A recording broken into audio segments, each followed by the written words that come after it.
ဒီနိုင်ငံမှာတော်လန်စရာကောင်းအောင်မလားခေတ်ဆက်မျိုးပွားတဲ့ဒိတ်တီတိုင်းနဲ့တို့ပြည်သူ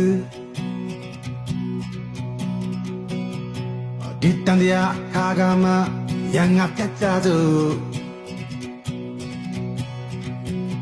ဝါရတစ်ခုကြောင့်ပြူလို့ချင်းချင်းသွေးဆုပ်ပိတ်တာတွေ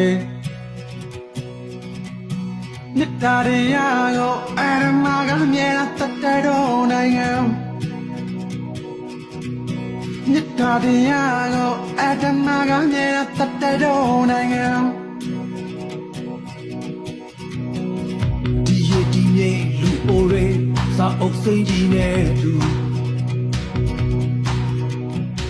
ရာဇဝင်ချိန်စာအလုံးနဲ့အောင်ပန်းနိုင်ပါစေ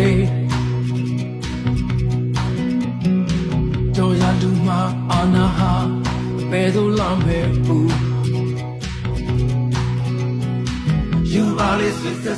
ဘယ်သို့လမ်းပဲဘဝရယူမြတ်တာတရားကိုအတ္တမကမြဲတတ်တဲ့တော့နိုင်ငံ